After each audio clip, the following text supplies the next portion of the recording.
কথা আৰু আবৃত্তি লুইতমণি অনুৰাগৰ দ্বাৰা। কবিতাৰ নাম চহৰৰ বিলাসিতা।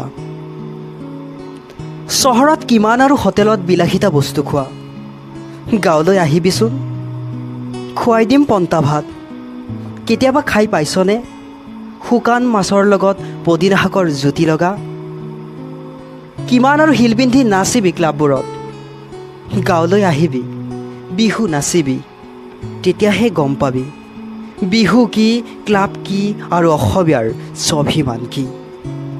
ক'ত বুজিবি গাঁৱৰ কথা, হাবিবোৰ কথা ক'লেই অজলা। তহঁতে ক'লে কুতুব মিনাৰ বধিৰ কৰি পেলাই দিলা। বিলাসিতা হাঁহি মাৰি কিমান উদং কৰি পেলালা সঁচা মিছা যাত্ৰা। কিমানৰ সঁচা মিছা প্ৰেমৰ শস্য তিয়াবি। আমিতো নোৱাৰোঁ কিনিব বিষম ঢৌ, মিছাৰ স্পৰ্শিত নহয় যাত্ৰা। ধন্যবাদ।